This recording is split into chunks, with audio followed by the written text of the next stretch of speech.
அங்கே அப்பார்ட்மெண்ட்ஸில் சன்னதிகள்லாம் வச்சு இந்த முதியோர்கள்லாம் அங்கே வந்து தங்குற மாதிரி ஏற்பாடெல்லாம் செய்திருக்கா. அதனுடைய ஸ்தாபகர் சீதாராமன் அவர்களுடைய உபன்யாசமானது நடைபெறும். அதனைத் தொடர்ந்து அதே சமயத்திலே அனைத்து யாககுண்டங்களிலும் பிரதான ஹோமங்கள்லாம் நடைபெற்று 3ஆம் கால திரவியாகுதி, பசோர்தார ஹோமம், மங்கள மகாபூர்ணாகுதி, விசேஷ பூஜைகள்லாம் நடைபெற்று மகா தீபாராதனையாக நடைபெறும். மூலவருக்கு இன்றைய தினம் பாலபிஷேகமானது நடைபெறும். நாளைக்கு அபிஷேகம் கிடையாது. அதனால் பக்தர்கள்லாம் பொறுமையாக இருந்து இங்கே பூஜைகள்லாம் முடிஞ்சோடனே மகாசாந்தி பூர்ணாகுதி இங்கே கடம் புறப்பாடாகி சுவாமி மூலவருக்கு பாலபிஷேகம் நடைபெற்று இந்த மகாசாந்தி கும்பமானது பெருமாளுக்கு ஆவாகனம் பண்ணி அங்கே மகாபிஷேகம் பண்ணி அங்கே தீபாராதனையானது நடைபெறும். பக்தர்கள் யாவரும் பொறுமையாக இருந்து இங்கு நடைபெற இருக்கின்ற 3ஆம் கால வைபவத்தை கண்டுகளித்து இல்லாமல் நமது வரதராஜ சுவாமியுடைய பாலபிஷேக வைபவத்தையும் கண்டுகளித்து இல்லாமல் இல்லை வரதராஜனுடைய பரிபூர்ண கிருபா கடாட்சத்திற்கு பாத்திரமா அப்படி பிரார்த்தனை செய்து கொண்டு தொடர்ந்து உபன்யாசமானது நடைபெறும். நமஸ்காரம். ஸ்ரீ குருப்யோ நமக. முதற்கண் இந்த அற்புதமான ஒரு கிராமத்தில் வெகு விமர்சையாக ஸ்ரீதேவி பூதேவி சமேத வரதராஜ பெருமாள் ஆலயத்திற்கு கும்பாபிஷேகம் நடைபெற்று கொண்டிருக்கிறது.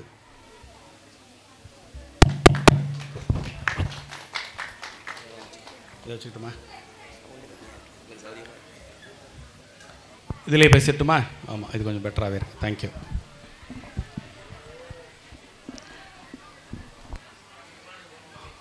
முதல்ல மகாத்மா காந்தி அவர்கள் வந்து நமது நாட்டின் ஆன்மா கிராமங்களிலே குடிகொண்டிருக்கிறது என்று ஒரு உலக பிரசித்தமான ஒரு வாக்கியம் செய்தவர்கள் இருக்கிறார். அது ஒரு மிகையான கூற்றாக இருக்குமோ அப்படிங்கிற மாதிரி பல நேரங்களில் அடியேன் யோசித்தது உண்டு. ஆனால் இன்றைக்கு காத்தால ஒரு தடவை நான் அந்த கிராமத்துக்கு வந்தேன். இந்த கிராமம் பரிச்சயமான கிராமம்தான். இருந்தாலும் இப்படி ஒரு ஆலய கும்பாபிஷேகம் இவ்வளவு சிறப்புடன் சாத்தியமா அப்படின்னு பார்த்தா அவ்வளோ ஆச்சரியமாக இருந்தது. இதை எடுத்து செய்யக்கூடிய ஆச்சாரிய பெருமக்கள், பிரசன்ன வெங்கடேஸ்வர ஆச்சாரியா, அப்புறம் ராஜா பட்டாச்சாரியார் தலைமையில் அமர்ந்த ஒரு பெருங்குழு, இவர்களை நீண்ட காலமாக நான் அறிவேன். அவர்கள் பெருமாளை கொண்டாடுறதில் அவளுக்கு நிகர் அவள் தான். நாங்கள் நிறைய அவளுடைய கைங்கரியங்களை பார்த்ததுனால இந்த யாகசாலையை பார்த்த உடனே ஒரு பெரிய ஆச்சரியம் இருந்தது. அவளுடைய கைவண்ணம் ஏற்கனவே தெரிஞ்சிருந்தாலுமே ஒரு ஆச்சரியம் இருந்தது. அவ்வளவு அழகாகவும், எங்கே வைகுண்டத்துக்கு வந்துட்டோமோ, கைலாசத்துக்கு வந்துட்டோமோ, சத்தியலோகத்துக்கு வந்துட்டோமோ அப்படின்னு நினைக்கிற அளவுக்கு இந்த அவ்வளவு அற்புதமாக இதை நிர்மாணித்து 4 கால யாகசாலை பூஜையோடு இன்றைக்கி கும்பாபிஷேகம் சிறப்பாக நடைபெற உள்ளது. இந்த யாகசாலை பூஜையை தரிசிக்கும் முன் சரியாக உள்ளே வந்து பெருமாளை தரிசனம் பண்ணக்கூடிய ஒரு பெரும் வாய்ப்பு அடியனுக்கு என்று வாய்த்தது. பொதுவாகவே ஆழ்வார்கள் பெருமாளை பற்றி நிறைய பாடியிருக்கா. சங்க இலக்கியங்களில் பெருமாளுக்கு ஒரு அருமையான ஒரு பெயர் உண்டு. சங்க இலக்கியங்கள் அவரை திருமருமார்பன் என்று கொண்டாடும். திரு என்றால் மகாலட்சுமி, அந்த மரு என்பது அந்த கௌஸ்துபஹாரம். இதை இரண்டையும் சூடிய பெருமாளை சங்க இலக்கியங்கள் திருமருமார்பன் என்று கொண்டாடும். தொல்காப்பியத்திலே பெருமாளுக்கு நெடியோன் அப்படின்னு ஒரு பெயர் உண்டு. அந்த வகையில் இந்த ஆலயத்தில் அமைந்த வரதராஜ பெருமாள் 6 அடிக்கும் மேலே நெடியோனாக நின்று இந்த உலகை உய்விக்கும் காட்சி அற்புதமான காட்சி. எப்பொழுதுமே இந்த கும்பாபிஷேகமானது கிரமப்படி நடைபெறுதல் அப்படிங்கிறது ரொம்ப அபூர்வம். அது இந்த ஊரில் உள்ள மக்களுடைய பங்களிப்பையும் வெள்ளிடை மலை போல் காண இயலுகிறது. ராஜா பட்டாச்சாரியரிடம் நான் பேசி கொண்டிருக்கும் பொழுது அவர் எனக்கு இந்த யாகசாலையை சுட்டி காட்டினார். நான் இன்று என்ன பேச வேண்டும் என்று அவரிடம் கேட்டேன். அவர் இந்த ஊர் திருமூலருடைய க்ஷேத்திரம், அதனால் நீங்கள் திருமூலரை பற்றியே கொஞ்சம் பேசிடுங்க அப்படின்னார். பெருமாள் கோயில் கும்பாபிஷேகத்தில் திருமூலரை பற்றி பேசினா மக்கள் கேட்பாளா அப்படின்னு எனக்கு ஒரு சின்னதாக ஒரு ஐயப்பாடு இருந்தது. அவர் சொன்னார், வைகானச ஆகமப்படி அங்கே கும்பாபிஷேகம் ஆறுது. வைகானச ஆகமம் அப்படிங்கிறது எல்லாத்தையும் உள்ளடக்கியது, அதற்கு எந்த விதமான பேதமும் கிடையாது. அருகி வரக்கூடிய வைகானச ஆகமத்தை காக்கும் ஒரு சில குடும்பங்களுள் இங்கே எழுந்தருளில் இருக்கக்கூடிய ஆச்சாரிய பெருமக்கள் எல்லாம் அந்த பெரிய ஆகமத்தை காக்கக்கூடிய புனித வேள்வியிலும் ஈடுபட்டிருக்கிறார்கள் என்று கூறினால் அதுவும் சற்று மிகையான கூற்றாக அமைய முடியாது. அவளுக்கு பெருமாள் பரமேஸ்வரன் அப்படிங்கிற வேதம் கிடையாது. அதே மாதிரி இந்த ஊரில் பிறந்த அந்த பெரிய மகான், இந்த ஊரில் இருந்து 3000 பாடல்களை எழுதிய அந்த திருமூலர், அவருக்கும் பேதம் கிடையாது. அவர் பொதுப்படையாக ஒரு பாடிய ஒரு பாடல் இங்கே நுழைந்தவுடன் அடியனுடைய கவனத்தில் எழுந்தது. அவர் கூறுவார், யாவர்க்குமாம் இறைவர்க்கு ஓர் பச்சிலை, யாவர்க்குமாம் பசுவிற்கோர் வாயுரை, யாவர்க்குமாம் உண்ணும்போது ஒரு கைப்பிடி, யாவர்க்குமாம் பிறர்க்கு இன்னுரைதானே அப்படின்னு ஒரு 4 வரி பாடல் ஒன்று திருமூலர் நாயனார் இயற்றியிருக்கிறார். அவர் எழுதிய 3000 பாடல்களும் இந்த ஊரிலிருந்து தான் அப்படின்னு சொன்னால் நீங்களாம் ஆச்சரியப்படுவீங்களா? திருமூல நாயனார் வாழ்ந்த ஊர், தவம் இருந்த ஊர், அந்த தவத்தின் செழுமையை இன்றளவும் நம்மால் உணரக்கூடிய அளவில் இந்த பூமியானது ஒரு அற்புதமான ஒரு பாசிட்டிவ் வைப்ரேஷனில் மிதந்தன் இருக்குது அப்படின்னு சொன்னால் அதுவும் சற்றும் ஒரு மிகையான கூற்றாக இருக்க முடியாது. இந்த யாவர்க்குமாம் இறைவர்க்கோர் பச்சிலை, பெருமாளாக இருக்கட்டும் சிவனாக இருக்கட்டும், பெருமாளுக்கு ஒரு துளசியும் சிவனுக்கு ஒரு வில்வத்தையும் போட்டால் அவள் மனசு குளிர்ந்து நம்மை பரிபூர்ணமாக ஆசீர்வதிப்பர் அப்படிங்கிற பொருள்பட யாவர்க்குமாம் இறைவர்க்கோர் பச்சிலை.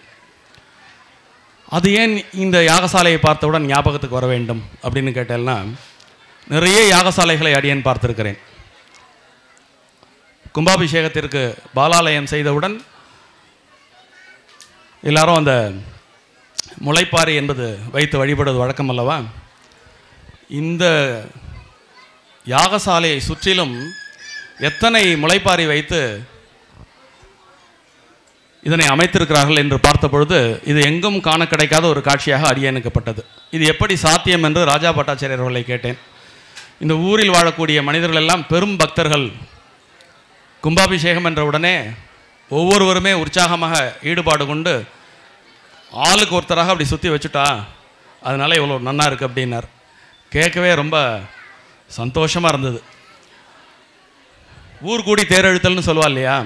ஒரு ஆலய நிர்மாணம், ஒரு ஊரில் ஒரு ஆலயம் கும்பாபிஷேகம் பெறுதல் அப்படிங்கிறது பல தலைமுறைக்கு வளர்ச்சியும் வளமையும் அறிவும் ஆன்மீகமும் தழைத்தோங்க ஏதுவாக அது அமையும்.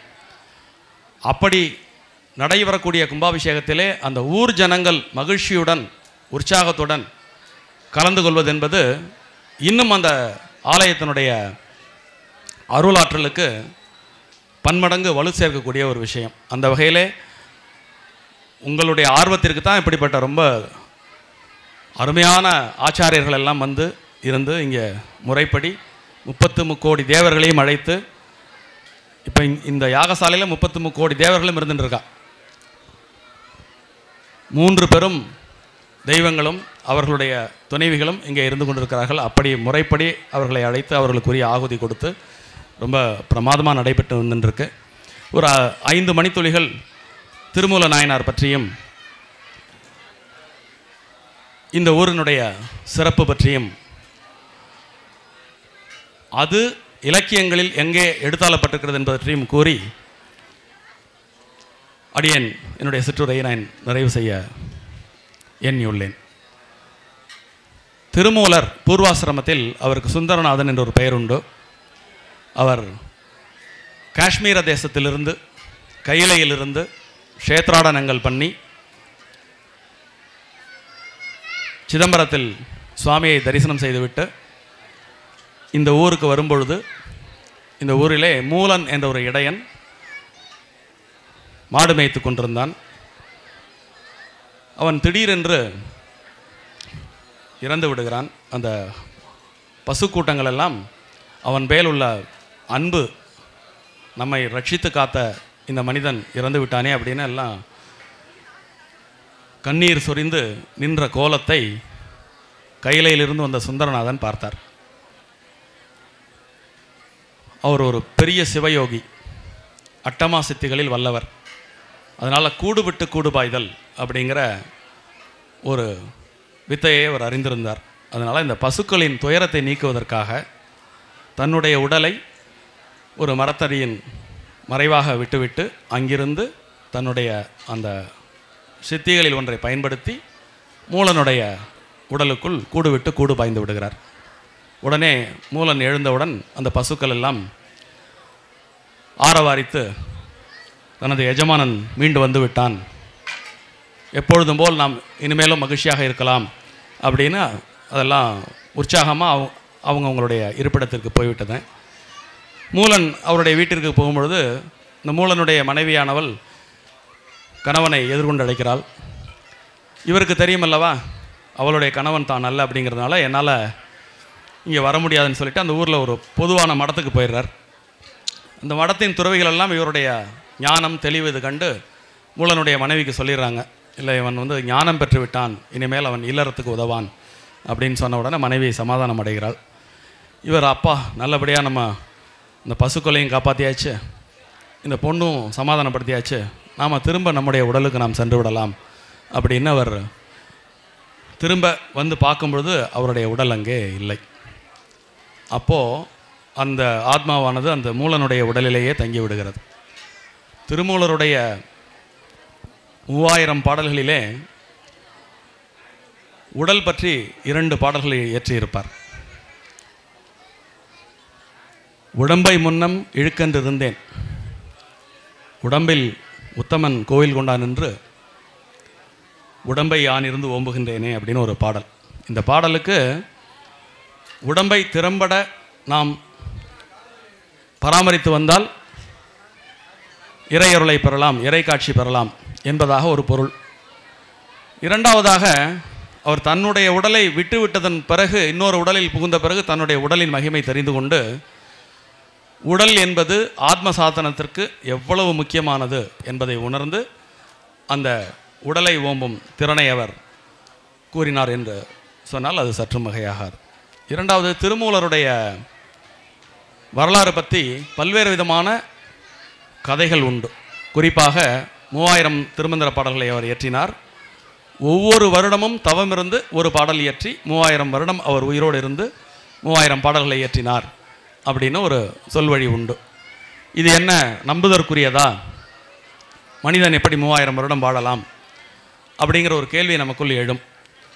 திருமந்திரம் 9 தந்திரங்களை கொண்ட அந்த திருமந்திரத்தில் மனிதன் நீண்ட காலம் உயிர் வாழ்வதற்குண்டான உபாயங்களை அவர் தன்னுடைய திருமந்திரத்திலே பதிவு செய்திருக்கிறார். இதை தாண்டி இதற்கு இலக்கிய சான்றுகளும் நமக்கு கிடைக்கின்றன. 63 நாயன்மார்களில் ஒருவரான சுந்தரமூர்த்தி நாயனார் திருத்தொண்டர் தகை என்பதை முதலில் ஏற்றினார். சுந்தரமூர்த்தி நாயனார் எழுதிய திருத்தொண்டர் தகை வழிதான் 63 நாயன்மார்கள் இருந்தனர் அப்படிங்கிற ஒரு செய்தியை நமக்கு கிடைக்கிறது. அவர் நம்பிரான் திருமூல நாயனார்க்கு அடியேன் அப்படின்னு அந்த திருத்தொண்டர் தகையில் திருமூலர் பிரான் என்று அழைக்கிறார். இந்த 63 நாயன்மார்களில் 2 பேரை அவர் பிரான் என்று அழைக்கிறார். ஒன்று திருஞான சம்பந்தர். திருஞான சம்பந்தரை எம்பிரான் என்று அழைக்கிறார். திருமூல நாயனாரை நம்பிரான் என்று அழைக்கிறார். அப்போது சுந்தரமூர்த்தி நாயனாருடைய காலகட்டம் எது அப்படின்னா, அவர் சேரமான் பெருமாளுடன் சொர்க்கம் சென்றார் அப்படிங்கிற தகவலை நமக்கு எல்லாருக்கும் தெரியும். அது கிட்டத்தட்ட 650 கிபி 650லேருந்து 700 காலகட்டத்துக்கு உட்பட்டது என்றால் சுந்தரமூர்த்தி நாயனார் பதிவு செய்திருக்கிறார் என்றால் அதற்கு முந்தையே திருமூலர் இருந்திருக்கிறார் என்று தானே அர்த்தம். அதன் பிறகு இன்னொரு சான்றும் நமக்கு கிடைக்கிறது. இதற்கு பக்கத்தில் இருக்கக்கூடிய திருவாவடுதுறையிலே ஞானசம்பந்த பெருமான் வரும்பொழுது சுவாமியை தரிசனம் பண்ணிட்டு அந்த கொடிமரத்துக்கு பக்கத்தில் வந்தவுடன் இங்கு தமிழ் மனம் கமழ்கிறதே அப்படின்னு சுற்றி பார்க்குறார். அந்த கொடிமரத்துக்கு பக்கத்தில் நின்று ஒருத்தர் அழைச்சி தோண்டுங்க அப்படிங்கிறார். அப்படி தோண்டும் பொழுது கிடைத்த ஓலைகளே திருமந்திர ஓலைகள் என்ற ஒரு செய்தியும் உண்டு. அப்போ சம்பந்தர் இன்னும் மூத்தவர், 6-7ஆம் நூற்றாண்டை சேர்ந்தவர். அப்போ சம்பந்தர் கீழிருந்து இந்த ஓலைகளை எடுத்திருக்கிறார் என்றால் சம்பந்தர் காலத்திற்கு முற்பட்டது தானே இருந்திருக்க வேண்டும். அது தவிர இந்த சாத்தனூரில் அவர் இருந்தார் அப்படிங்கிறது செவி வழி செய்தியா உண்மை செய்தியா அப்படிங்கிற ஒரு கேள்வி ஆய்வறிஞர்களுக்கு வரும். முதலில் தேவாரத்தை தொகுத்த நம்பியாண்டார் நம்பி 9ஆம் நூற்றாண்டை சேர்ந்தவர். அவர் சாத்தனூர் இங்கிருந்து தான் திருமந்திரத்தை திருமூலர் பதிவு செய்தார். திருமூலருடைய இயற்பெயர் சுந்தரநாதன் என்பதை திருமூலரே தன்னுடைய பல பாக்களில் செய்தருளியிருப்பதால் அதை தொகுத்த நம்பியாண்டார் நம்பிக்கு இந்த சுந்தரநாதன் சாத்தனூரில் இருந்தார் என்று சொல்வது கடினமாக இல்லை. அதனால் நம்பியாண்டார் நம்பி தொகுத்த தேவாரத்தில் சாத்தனூரில் திருமூலர் வாழ்ந்தார் என்பதை பதிவு செய்கிறார். அவர் ஒரு திருத்தொண்டர் திருவந்தாதி ஏற்றுகிறார். அதன் பிறகு 12ஆம் நூற்றாண்டிலே சேக்கிழார் பெருமான் அதை பெரிய புராணமாக செய்யும் பொழுதும் இந்த சாத்தனூரிலே திருமூலர் வாழ்ந்ததை பதிவு செய்திருக்கிறார். திருமூலருடைய சிறப்பு என்பது நாம் எல்லாரும் பொது வழக்கிலே அன்பே சிவம் என்று கேள்விப்பட்டிருப்போம். இதை முதலில் உரைத்தவர் திருமூலர். யான் பெற்ற இன்பம் பெருகை இவ்வையகம். இதை கேள்விப்படாதவங்க யாருமே இங்கே இருந்திருக்க மாட்டீங்க இல்லையா? யான் பெற்ற இன்பம் பெருகை இவ்வையகம், இதை முதலில் கூறியவர் திருமூலர். இப்படி திருமூலருடைய பெருமைகளை நாம் அங்கே திருமூலர் அந்த பெரிய புராணம் இயற்றிய சேக்கிழார் இந்த 6ஆம் நூற்றாண்டிலிருந்து பின்னோக்கி ஒரு 3000 வருடங்கள் அவரை கணித்து இவர் கிமு 2100 வாழ்ந்திருக்கலாம் என்பதையும் அவர் பதிவு செய்திருக்கிறார். அப்போ திருமூலர் அந்த 3000 வருடம் வாழ்ந்தார் என்பது வெறும் செவிவழி செய்தி மட்டுமல்ல, இலக்கிய சான்றுகளிலிருந்து நாம் பெறக்கூடிய ஒரு செய்தி. 2வது, திருமூலருக்கும் சாத்தனூர் ஆகிய இந்த கிராமத்திற்குமான தொடர்பும் கிட்டத்தட்ட 1000 வருட இலக்கியங்களிலிருந்து நம்மால் புரிந்து கொள்ள முடிகிறது. வெறும் சிவனை பற்றி மட்டும்தான் திருமூலர் பாடியிருக்கிறாரா? அமுதன் அப்படின்னு நம்ம சொன்னால் நமக்கு யார் ஞாபகம் வரும்? அமுதன் அப்படிங்கிற ஒரு பேரை சொன்னாலே குழந்தை வாழ்த்து, 6ஆம் அமுதன் நம் கண்களுக்கு உடனடியாக மானசீகமாக காட்சி தருவார் அல்லவா? அது மாதிரி திருமூலர் அறம், பொருள், இன்பம், வீடு பேறு, பக்தி, ஞானம், யோகம் எல்லாவற்றை பற்றியும் தன்னுடைய அந்த 3000 பாடல்களிலே தெரிவித்திருக்கிறார். அவனருளாலே அவன் தாழ் வணங்கி அப்படின்னு மாணிக்க வாசகர் சொன்னதை ஆழ்வார்களும் ஆச்சரியத்திருக்கிறார்கள். திருமந்திரத்தில் யோக முறைகளை, அட்டாங்க யோக முறைகளை விரிவாக கூறிய திருமூலரும் அவனருளாலே அவன் தான் வணங்கி என்ற தத்துவத்தை கூறியிருக்கிறார். யோகம் தாண்டி ஒரு மனிதன் எப்படி இறைவனை அடையலாம் என்பதையும் எளிமையான 4 வரி பாடல்களில் அவர் குறிப்பிட்டிருக்கிறார். எண்ணீராயிரம் ஆண்டு யோகம் இருப்பினும் கண்ணார் அமுதனை கண்டறிந்தவர் இல்லை. கண்ணார் அமுதனை கண்டறிந்தவர் இல்லை. யாருக்கு கண்ணார் அமுதன் காட்சி கொடுப்பார்? உன்னோடு உள்நோக்கி தவம் இருப்போர்க்கு கண்ணாடி போல் கலந்திருந்து காட்சி கொடுப்பான் அப்படின்னு ஒரு பாடலில் சொல்லியிருக்கிறார். அந்த வகையில் இந்த அற்புதமான சித்தர் பெரும் பூமி என்று சொன்னால் அது சற்று மிகையாகாது. சற்று கண்மூடி நீங்கள் அதை அனுபவித்தால் இந்த இடம் எத்தனை பெரிய மகான்கள் உறைந்த இடம், அந்த மகான்களுடைய அந்த ஆன்ம பலம், அந்த ஆன்மாவானது இங்கு இன்னும் இருந்து கொண்டு இது போன்ற ஆலயங்களில் அருளாட்சி செய்து கொண்டிருக்கிறது என்று கூறினால் அது சற்று மிகையாகாது. இந்த ஆலயத்தினுடைய வரலாறு பற்றி கேட்டேன். ஒரு தஞ்சாவூர் பாரம்பரியம் மூலமாக ஒரு 700-750 ஆண்டுகளாக இந்த ஆலயம் இந்த ஊரிலே இருந்து கொண்டு வருகிறது. இதை சிறப்பாக பாரம்பரியமாக இங்குள்ள பெரியோர் இந்த ஆலயத்தை நல்ல முறையில் பராமரித்து வருகின்றனர் என்று ராஜா பட்டாச்சாரியார் அவர்கள் கூறினார். அடியேனுக்கு இந்த கோயில் கலையில் சற்று பரிச்சயம் உண்டு. இங்கு மூலவராக வீற்றிருக்கக்கூடிய அந்த நெடிதுயர்ந்த பெருமாளை கண்ணுறும் பொழுது அவர் வெகு நிச்சயமாக 800 ஆண்டுகளுக்கு மேற்பட்டவராக இருப்பாரோ என்ற ஐயம் அடியேனுக்கு எழுகிறது. இங்கு இருக்கக்கூடிய இந்த வரதராஜ பெருமாள் வெகு நிச்சயமாக 800 ஆண்டுக்கு முற்பட்டவர் என்பது அடியேனின் அவதானிப்பு. மிக அற்புதமாக இங்கு எழுந்தருளியிருந்து இந்த ஊர் மக்களையும் உலக மக்களையும் உய்வித்து கொண்டிருக்கும் பூதேவி ஸ்ரீதேவி சமாத வரதராஜ பெருமாளின் திருவடி வணங்கி இந்த அற்புதமான ஒரு நிகழ்ச்சியில் உங்கள் மத்தியிலே ஒரு சில சிந்தனைகளை பகிர்ந்து கொள்ள கிடைத்த வாய்ப்புக்கு நன்றி கூறி அமைகிறேன். நன்றி.